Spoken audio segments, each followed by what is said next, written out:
नमस्कार, सवाल 10 बजे देख रहे हैं आप और आपके साथ मैं हूं ऋतु। शुरुआत करते हैं और आज सबसे पहले जो अहम मुद्दा और अहम सवाल है वो आपके सामने रख देते हैं। मिडिल ईस्ट में फिर से धमाके गूंजे हैं।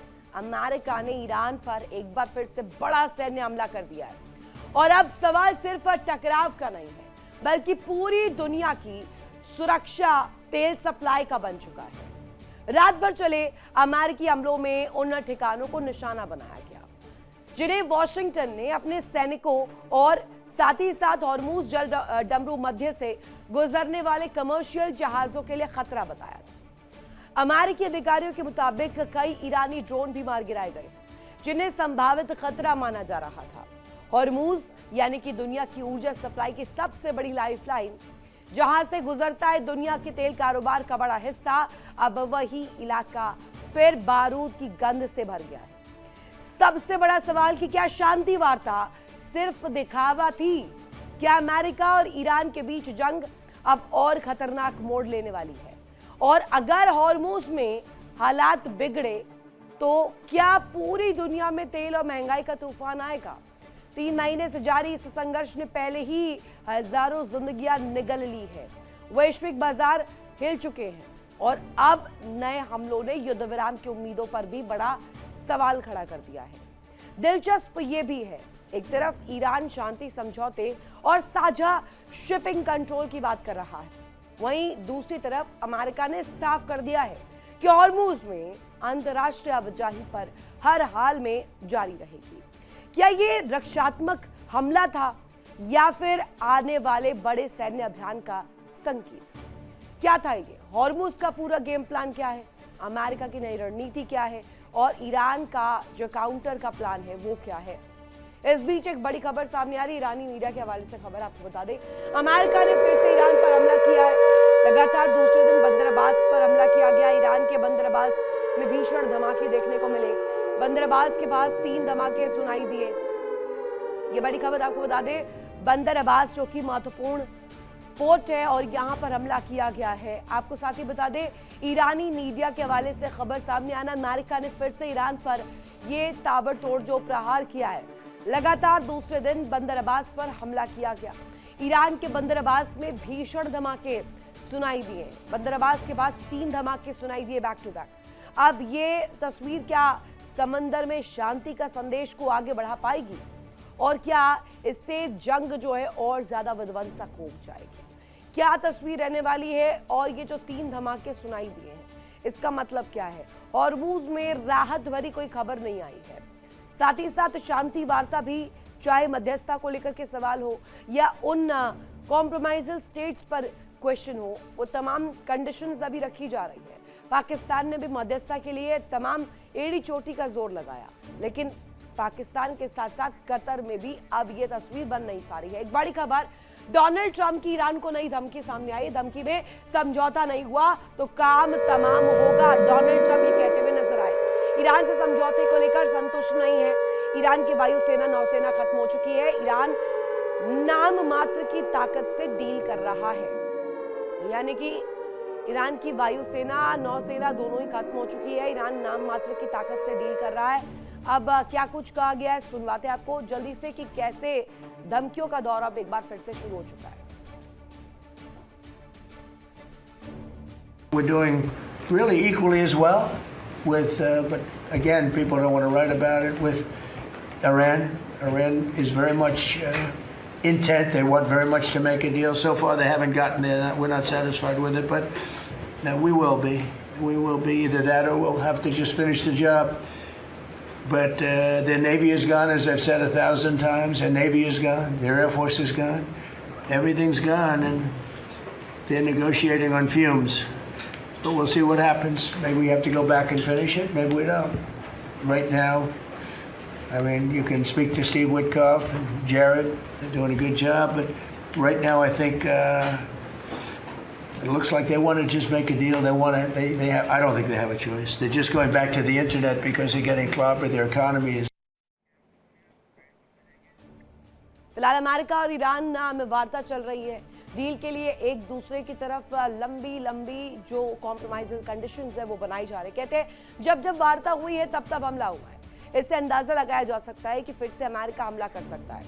अब जल्दी से आपके सामने कुछ डिटेल्स रखते हैं कि आखिर यहाँ पर क्या जानकारियाँ सामने आ रही है, क्या कुछ डिटेल्स हैं, वो भी आपको बताते हैं। जंग में लड़ना अमेरिका को महंगा क्यों पड़ रहा है?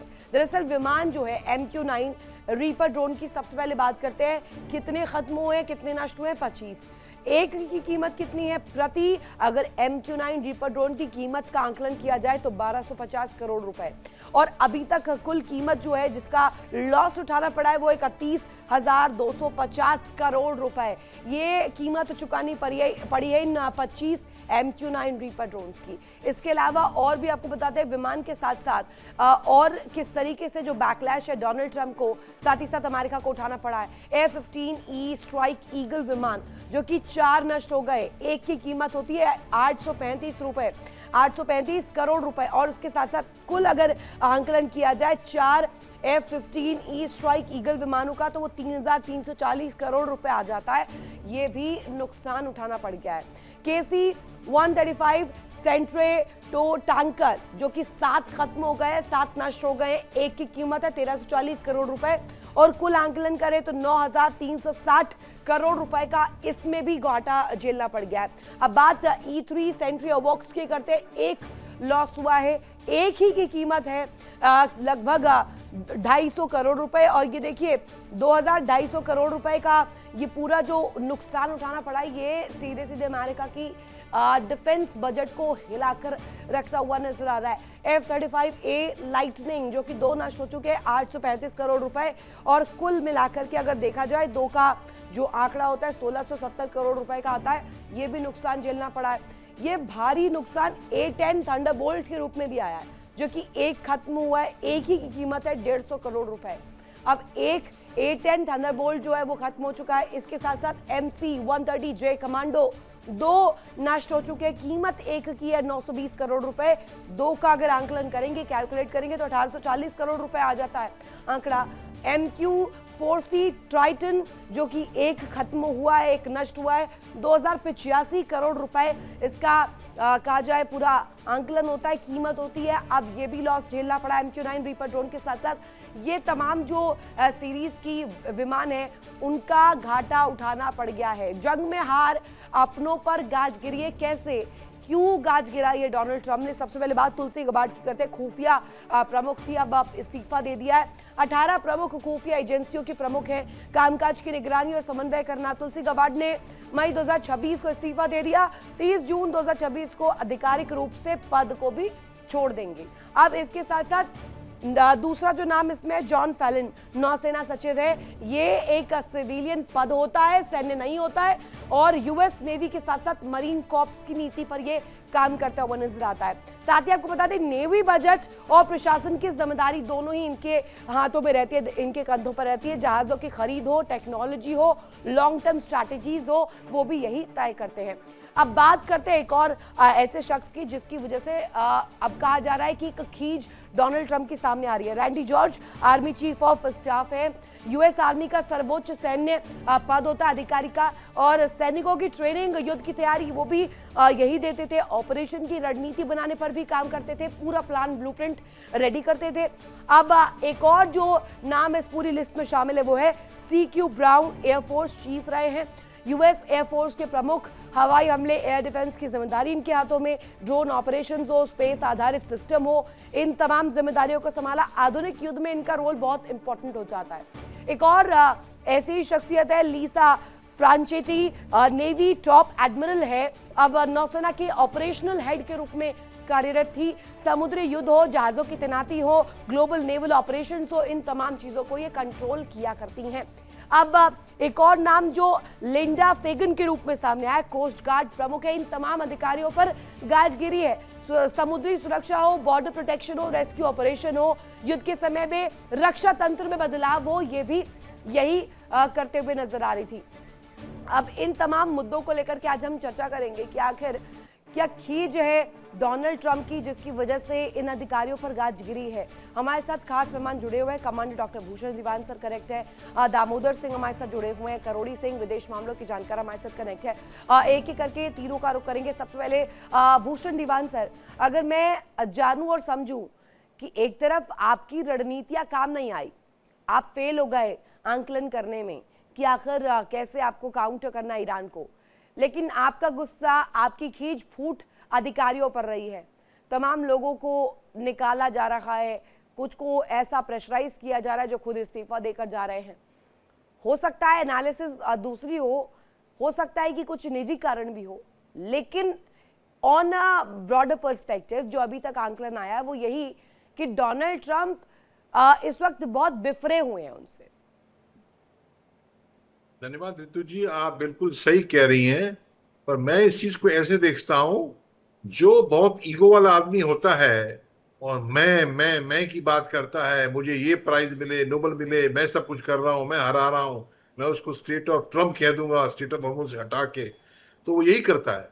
जब हारने का टाइम आता है तो स्केप गोट पकड़ता है। स्केप गोट मतलब जिनके मथे हार की जिम्मेवारी मर दी जाए, वो यही कर रहे हैं। इतने सीनियर ऑफिसर्स को इस दौरान 3 महीने का चल रहा है ये लड़ाई, तो उसमें 40 दिन ही हुई है, ये बड़ी अफसोस की बात है। इससे कोई मनोबल नहीं मिलेगा अमेरिकन फोर्सेस को। सवाल तो बल्कि ये दर्शाता है, दुनिया को दर्शाता है कि जैसे खिसियानी बिल्ली खंबा नोचे, मतलब ये और चीज, एक चीज और दर्शाता है कि इनका किला ढह रहा है, ट्रम्प जी का किला ढह रहा है, तभी लोगों को फायर कर रहे हैं, left right centre top leaders को, मिलिट्री लीडर्स को, इंटेलिजेंस लीडर्स को वगैरह। बड़ी अफसोस की बात है। पर समझ एक बात तो बड़ी क्लियर है, देखा जाए तो ना तो अमेरिका इस चीज से, आपने बड़ा अच्छा कवर किया कि ईरान का इतना नुकसान हुआ है, पर इसका मतलब ये नहीं अमेरिका का नहीं हुआ है, बहुत हुआ है, आपने बताया। ये दोनों तरफ नुकसान है, दोनों तरफ चाहते नहीं है बात आगे बढ़े, पर फिर भी ये नूरानी कुश्ती करते जा रहे हैं और ये कुछ ना कुछ फायरिंग करते जा रहे हैं, दिखाने के लिए हम झुके नहीं हैं, ताकि जब ये बात जो चल रही है उसके दौरान किसका पलड़ा भारी निकलता है, उसमें वर्चस्व पाने के लिए दोनों तरफ से, ईरान की तरफ से भी और अमेरिका की तरफ से भी ये काम हो रहा है। पर मैं एक चीज और भी देख रहा हूं, जो अमेरिका की तरफ से हो रहा है उसमें एक लीगल एंगल भी है रितु जी। ये जो अमेरिका कॉन्स्टिट्यूशन में जो है आर्टिकल 25 जो है, not 25, AUMF, that is American authorization of use of military force. इसके अंदर क्या होता है कि अगर आप सेल्फ डिफेंस के लिए काम कर रहे हैं, बार बार वर्ड आता है ना, ट्रम्प सेल्फ डिफेंस में अटैक कर रहे हैं ईरान पे, तो सेल्फ डिफेंस की जो कार्रवाई होती है उसमें कांग्रेस से authorization of use of military force ना भी मिले तो राष्ट्रपति खुद ये काम कर सकता है, क्या मिलिट्री एक्शन ले सकता है। तो ये वो मिलिट्री एक्शन ले रहे हैं और दिखावे में बता रहे हैं हम तो सिर्फ डिफेंस में कर रहे हैं, पर सेल्फ डिफेंस तो है नहीं। कैसा सेल्फ डिफेंस जो ईरान के प्रति काम नहीं आया, कैसा डेटरेंस और कैसी आपकी डिप्लोमेसी जो कि फेल हो गई। दामोदर जी ये मुझे बताइएगा, हॉर्मूज पर पेच अटका, सभी ने कहा कि दुनिया की लाइफलाइन डिस्कनेक्ट कर दी है ईरान ने। ईरान ने बहुत ही स्ट्रेटेजिकली इस मॉडर्न वॉरफेयर में न्यूक्लियर वेपन्स को ना चूज करते हुए एक ऐसा पाथवे, एक ऐसा जल डमरू मध्य चूज किया जिससे सांसें अटका दी है दुनिया की और मजबूर कर दिया कि डोनाल्ड ट्रंप बातचीत की मेज पर आए। अब इस पूरी प्लानिंग में अगर हम देखें, खींच उतारी जा रही है उन तमाम अधिकारियों पर, लेकिन अपनी नीतियों में बदलाव नहीं कर रहे डोनाल्ड ट्रंप। प्लस नुकसान जो हो रहा है वो अलग हो रहा है, डिफेंस बजट हिल गया है अमेरिका का। अनम्यूट कीजिएगा Damodar ji please. Good morning Ritu ji and good morning to all panelists. सबसे पहली बात जो हमें समझनी पड़ेगी कि अमेरिका इस समय जो भी कार्रवाई कर रहा है वो सिर्फ फेस सेविंग है। उसे अपनी एक, क्योंकि उसे पता है उसे निश्चित जीत तो मिलने से रही, अब वो बस हार के बराबर जो कुछ मिल रहा है उसको एक नाम दे सके कि नहीं उसे जीत है। जिसे आप समझें कुछ यूं कि जब आप मुंह की खा लेते हैं और पूरी दुनिया में आप बता नहीं सकते कि नहीं हमने, हमारी पिटाई हो गई, हमारा लॉस हो गया। आपको पता है वियतनाम वार के बाद इतने कम समय में अमेरिका ने पहली बार इतने सारे एयरफोर्स के प्लेन, फाइटर्स लॉस झेला है इस लड़ाई में। उनका जितना भी नुकसान हुआ इतने कम समय, उतना इससे पहले किसी भी लड़ाई में नहीं हुआ। आपको सारी रणनीतियां आपकी जितनी भी आपने बनाई थी वो फेल हो जाती हैं। चाहे ईरान ने किसी भी तरह से आपके आगे झुकना स्वीकार नहीं किया, तो अब जो मिड टर्म इलेक्शन आने वाले हैं आपके नवंबर पे, आप उनके सामने अपनी तैयारी बना के रखने के लिए कुछ ना कुछ तो करेंगे। और जब ये चर्चाएं चल रही थी शांति वार्ता के नाम पे पाकिस्तान को आगे किया गया था या पाकिस्तान को वहां पे खड़ा किया गया था पिट्ठू बना के, तब मैं समझ गया था अमेरिका इस समय फिर से एक बार टाइम बाई कर रहा है और दोबारा जरूर अटैक करेगा, क्योंकि अभी उसे किसी भी तरह से अमेरिकन इतने बेवकूफ नहीं कि उसे क्लियर विक्ट्री मान ले। तो वो अमेरिका की जो जितनी भी रणनीति थे, पाकिस्तान ने टाइम बाई किया और आज जो अटैक हुआ वो यही हुआ।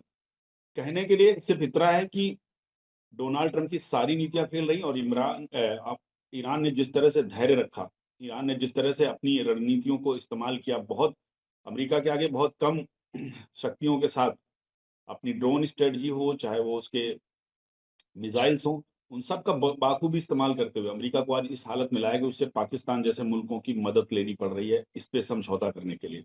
आपके पूरे मिडिल ईस्ट में जितने बेस थे वो सारे वाइप आउट हो गए। आप वहां से अपने पूरे फोर्सेस को, जितना भी स्टाफ है, जितने भी आर्मामेंट्स है, सबको लेके वापस जा चुके हैं, इसमें कोई शक नहीं ईरान ने। और कल एक रिपोर्ट आई अमेरिका में जिसमें कहा गया इनडायरेक्टली कि लगभग 700 के आसपास जवान शहीद हुए हैं इसमें। खुद अमेरिकन रिपोर्ट है, मुझे exactly I am not able to quote that source, but yes definitely if you Google you will find it कि आपको 700 के आसपास आपके सोल्जर्स खत्म हुए इतने कम समय में। अमेरिका के इससे पहले ना तो इराक में, नहीं, पर हो ना तो कुछ नहीं रहा वियतनाम है। में। आप देखिए, इतना लॉस उठाने के बावजूद भी और शांति वार्ता का ढोंग करने के बाद भी अब स्थिति कैलकुलेटिव नहीं नजर आ रही है। स्थिति ऐसी नजर नहीं आ रही कि आने वाले समय में कुछ इसमें ईज ऑन हो, चाहे पाकिस्तान की मध्यस्थता हो, चाहे कतर की मध्यस्थता हो, चाहे मिडिल ईस्ट के तमाम वो कंट्रीज भी साथ आ जाए। अभी ईरान टस से मस नहीं हो रहा है। पाकिस्तान भी तो 3 ही भेजे थे ना अपने डेलीगेशन से लोग, और कतर भी 3 भेजे, वहां पर भी कुछ ऐसा बहुत बड़ा हलचल हुआ नहीं। करोड़ी सर, मुझे ये बताइएगा, अगर आगे जंग बढ़ती है तो अमेरिका स्टेट में है कि क्या ये जो लॉसेस है इसे वापस से रेप्लेनिश कर ले, वापस से इसका तोड़ तैयार कर ले और साथ ही साथ आगे बड़ी मारक क्षमता के साथ ईरान पर हमले करे? देखिए रितु, आपने जो लॉस बताया है वो तो ग्राउंड जीरो पे है। ईरान का कितना लॉस हुआ, अमेरिका का कितना लॉस हुआ, फाइनेंशियली या टेक्नोलॉजिकली या वुमेन के टर्म्स में, लेकिन आप और हमारा भी कहीं ना कहीं कोई फाइनेंशियल लॉस हो रहा है इस जंग से। मेरे को नहीं लगता कि इस प्लानेट पे कोई भी इंसान ऐसा हो जिस पे उसका इम्पैक्ट नहीं हुआ हो। सब पे इम्पैक्ट है किसी न किसी रूप में, उसको तो हम कैलकुलेट ही नहीं कर पा रहे हैं। तो ऐसी स्थिति में ये जंग है केवल ईरान, अमेरिका, इजराइल का नहीं है, सबको, और इसीलिए पूरी दुनिया परेशान है। लेकिन जिस तरह का ट्रंप साहब का एटीट्यूड है, हमारे दीवान सर ने बिल्कुल सही कहा कि उनका एक तरह का, मैं कहना चाहूँगा नार्सिसिस्टिक एटीट्यूड है, जो किसी भी अमेरिकन प्रेसिडेंट के केस में हम पहली बार देख रहे हैं। दुनिया में ऐसे लीडर हुए हैं, ऐसा नहीं है कि नहीं हुए हैं, लेकिन अमेरिका के केस में पहली बार ऐसा लग रहा है। तो अब आपने जो बताया कि आगे क्या हो सकता है, क्या अमेरिका अटैक करेगा, अभी इसलिए किया है कि कतर में जो बातचीत हुई उसमें ईरान ज्यादा ऑप्टिमिस्टिक था, और ईरान ने आके जो ईरानियन मीडिया में कहा गया उसके अनुसार ये था कि हॉर्मुज खुल जाएगा, 1 महीने तक नॉर्मल हो जाएगा, और हॉर्मुज को ओमान और ईरान दोनों मिलके मॉनिटर करेंगे। अमेरिका भी अपना जो ब्लॉकेड है उसको हटा लेगा। लेकिन इसका मतलब ये हुआ कि वो समझौते की तरफ आगे बढ़ रहा है। तो ट्रंप के लिए अब मजबूरी है कि पूरा फाइनल समझौता नहीं हो, उसको सबोटाज करो, क्योंकि जिस तरह का समझौता ईरान की तरफ से है और ईरान जिसके बारे में ऑप्टिमिस्टिक है, उसमें अमेरिका का जो इंटरेस्ट है, ट्रंप अमेरिकन को जाके ये कहना चाहते हैं कि मैं जीत के आया हूं, और इजराइल को ये कहना चाहते हैं मैंने तो आपको भी सिक्योर कर हमले लिया है। नहीं रुक रहे ना, प्रश्न तो उन हमलों को लेकर भी हो रहा है ना। सीज फायर कागजी इसलिए कहा जा रहा है क्योंकि हमले कहीं से भी नहीं रुक रहे हैं। सबसे पहले ही मैंने खबर बताई, बंदर अब्बास पर धमाके सुने गए हैं। इसका मतलब क्या है, इसका अर्थ क्या है? एक बड़ी खबर, माफी के साथ करोड़ी से रोक रही हूँ आपको। डोनाल्ड ट्रंप के बयान पर IRGC का पलटवार भी लीजिए आ गया है। पलटवार, दक्षिणी ईरान में बनेगी हमलावरों की कब्रगाह, और अमेरिकी सेना बेहद कमजोर सेना है। अमेरिकी सेना बेहद कमजोर सेना है, ये IRGC की तरफ से कहा गया है। अमेरिका की सेना बेहद कमजोर सेना है। दीवान सर, IRGC जिस तरीके से मैंने कहा कि बहुत कॉन्फिडेंस दिखा रही है, कॉन्फिडेंट नजर आ रही है, कह रही है कि अमेरिकी सेना फुस है, अमेरिकी सेना कुछ कर नहीं पा रही है, इस जंग में कुछ हासिल नहीं किया अदर देन एलिमिनेटिंग खामेनेई। इसके अलावा और कौन सी कामयाबी लगी है हाथ उनके? अब ये लगातार इस तरीके के हमले कर रहे हैं, जो हमलावर है उनकी कब्रगाह बनाएंगे हम। रितु जी, ये बातें हैं ना, इन बातों में खास दम नहीं है। मुझे सडनली ख्याल आ रहा है, इराक पे जब अटैक किया था सद्दाम हुसैन पे अमेरिका ने, तो सद्दाम हुसैन की डायलॉग मुझे आज भी कान में गूंज रहे हैं, we will have mother of all battles. इनको अमेरिकन फौजों को जमीन में गाड़ देंगे। तो क्या हुआ, इराक तो तबाह हो गया, अमेरिका ने तबाह कर दिया। वो ऐसा अमेरिका भी नहीं कर सकता है। अमेरिका उस इराक के टाइम तो बहुत तैयारी करके आए थे, मल्टीनेशनल फोर्स थी, यूके इन्वॉल्व था और कंट्रीज इन्वॉल्व थी, 6 महीने की प्रिपरेशन थी। अब तो ऐसा हुआ नहीं। अब तो मदुरो को पकड़ लिया तो उस कुमारे में हम बड़े दादा हैं, इन्होंने अटैक कर दिया बिना सोचे समझे, फंसे हुए हैं, दुनिया देख रही है। और जो करोड़ी साहब कह रहे हैं बिल्कुल ठीक कह रहे हैं कि सब दुनिया को तबाही हो रखी है, सब नुकसान में है, इकोनॉमी डाउन हो रही है। पर मैं आपको बता दूं, इकोनॉमी दुनिया की डाउन हो रही है, अमेरिका की डाउन हो रही है, पर ट्रंप जो है काफी पैसे बना रहे हैं। क्यों? वो शेयर मार्केट जो है चढ़ती है उतरती है कहने पे, ये कुछ स्टेटमेंट देते हैं, ऑयल प्राइस गिर जाता है, फिर वो उसका जो है फ्यूचर्स ट्रेडिंग में पैसा बना लेते हैं, ये अभी चढ़ेगा अभी गिरेगा, ये सब बातें इनसाइडर ट्रेडिंग। तो ये तो मैं बता रहा हूँ आपको, पूरा अभियोग अगर उनके ऊपर बैठा, ट्रंप के ऊपर भी। नहीं, तो इनसाइडर ट्रेडिंग से क्या वो जानबूझकर कर रहे हैं? आप ये कहना चाह रहे हैं इनसाइडर ट्रेडिंग जानबूझ के करवाई है उन्होंने अपने फायदे के लिए? हाँ, भागते चोर के भाई, ये उनके रिश्तेदार, उनके पुत्र, ये खुद पैसा बना रहे हैं ताकि भागते चोर की लंगोटी सही। इज्जत तो हमारी खत्म हो ही गई, अमेरिका की भी, ट्रंप की भी। पैसे तो बनाओ, पैसे से तो क्या थर्ड टर्म के लिए तैयारी करें और कुछ करें, सेनेटर्स को बाई करें, ये सब बातें होंगी, ये कर रहे हैं जानबूझ के। नहीं, तो उनके राइट हैंड मार्को रूबियो तो भारत में है ना, इनसाइडर ट्रेडिंग के लिए ब्रीफिंग्स कौन दे रहा है? नहीं, वो ब्रीफिंग तो करने वाले हजार लोग हैं। डिफेंस मिनिस्टर डायरेक्टली थोड़ी देगा अमित शाह, वो तो खैर चले भी गए हैं। हाँ। वो तो खैर वो चीज नहीं है। 4 वो तो दिवसीय दौरा था, 4 दिन से भारत में ही थे। अभी जो नीतियां हैं, हाँ, वो तो ऐसा है ना कि आप अभी दिल्ली में बैठी हैं, मैं बॉम्बे में बैठा हूँ, मैं सुबह दिल्ली में आया हूँ आज, तो उसमें क्या है, हम टच में हैं, तो उससे वो टच में है, वो इंफॉर्मेशन दे रहे हैं, तो ईमेल वगैरह सब कुछ होता है, ये कुछ नहीं है। पर मैं कहना चाह रहा नहीं हूँ तो कि खटपट ये है क्या, मैं ये जानना चाह रही थी। मैंने इस नाम का जिक्र ही इसलिए किया कि मार्को रूबियो बहुत क्लोजेस्ट बताए जा रहे हैं अभी ट्रंप के, लेकिन बाकियों से कुछ खटपट चल रही है क्या, कुछ टसल है? बाकी उससे मतलब बाकी जो हेड इनके वेंस है, तुलसी गवाड़ तो छोड़ के ही चली गई, लग ही रहा है। हाँ, बड़ा अच्छा बताया आपने, फैक्ट है। वेंस तो पीछे बैकफुट पे चले गए बेचारे। ईरान में आए थे और पाकिस्तान में आए थे 8 अप्रैल 11 अप्रैल को, उनका इरादा था खत्म हो जाए, पर उन्होंने खुद स्टेटमेंट दिए कि हर आधे घंटे वो हम अमेरिका से फोन आता था, वो पूरे टर्म्स बदल देते थे। यही बात ईरान को पता लगी, ईरान पीछे हट गया।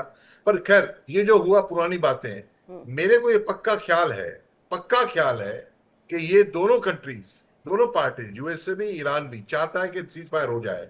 और वो चीन गए हैं 14 मई को, उनको 0 ठेंगा मिला है, रशिया ने भी बता दिया है, तो खत्म करना चाहते हैं। सवाल इतना ही है, खत्म करने के पहले क्या खुराफात करें कि I come out saying I have one, I America have one, ये है, इसे कर रहे हैं ये बातें, खटपट कर रहे हैं। दामोदर जी, मुझे ये बताइएगा, हॉर्म्यूज की स्टेट में आपको क्या लगता है कि सारे जो दूसरी कंट्रीज है उन्हें साथ आना चाहिए, नहीं आना चाहिए? जो आग्रह ईरान कर रहा है इस कंडीशन पर कि ये हॉर्मूज की चीज सिर्फ और सिर्फ ईरान और अमेरिका को इफेक्ट नहीं करेगी, पूरी दुनिया को करेगी। देखिए, अमेरिका कहीं ना कहीं गल्फ शिपिंग लेन जो है उस पर कंट्रोल चाहता है। वो किसी ना किसी तरह से, आप ये बिल्कुल मान लीजिए कि ईरान को इस लड़ाई के बाद भी, और ये लड़ाई कितनी भी लंबी चले, अमेरिका गल्फ शिपिंग लेन पे कंट्रोल नहीं करने देगा ईरान को। हॉर्मुज के ऊपर ब्लॉकेड लगाना एक छोटी सी बात है, लेकिन पूरी गल्फ शिपिंग लेन जो है उस पे उसको कंट्रोल चाहिए, वो किसी भी शर्त पर किसी भी तरह से मिले। क्योंकि अगर आपका मिडिल ईस्ट पे कंट्रोल है तो आपका ऑयल पे कंट्रोल है, ऑयल पे कंट्रोल है तो आपका एक सवाल इकोनॉमी पे करोड़ी कंट्रोल सर से इसी पर। करोड़ी सर, कहा जा रहा था शनिवार, फिर कहा गया इतवार, अब तो थर्सडे भी आ गया सर। अब तो हमले की तस्वीर अभी तक दिख नहीं रही है, कब होगा हमला? अमेरिका सिर्फ ये हवाई दावे ही कर सकता है क्या? देखिए ऋतु, फुल फ्लेज्ड वार नहीं होगा। केवल वो ये चाहते हैं कि ईरान चाहता है कि मेरे को नो वार की गारंटी हो, सिक्योरिटी गारंटी हो। इजराइल चाहता है सिक्योरिटी गारंटी हो। ये गारंटी कौन दे? तो गारंटी ईरान ये कहता है, मध्यस्थता हो नहीं पा रही है, गारंटी मिल नहीं पा रही है, कॉम्प्रोमाइज स्टेट्स पर एक साथ आ नहीं पा रहे हैं, किसी दूसरी देश की बात सुन नहीं पा रहे, तो होगा क्या? जंग और विध्वंसक ही होगी ना। आप तीनों ही जुड़े, मेरे पास वक्त जरा कम था, जुड़ने के लिए आप तीनों का ही शुक्रिया। इंडिया डेली पर वक्त एक बहुत छोटे से ब्रेक का। इंडिया डेली अब आपके स्मार्ट टीवी पर मौजूद है। देखिए इंडिया डेली 24/7 अब आपकी स्मार्ट टीवी पर। इंडिया डेली मौजूद है सभी डिजिटल प्लेटफॉर्म पर लाइव और लगातार। इंडिया डेली 24/7, हर दिन राष्ट्र को समर्पित।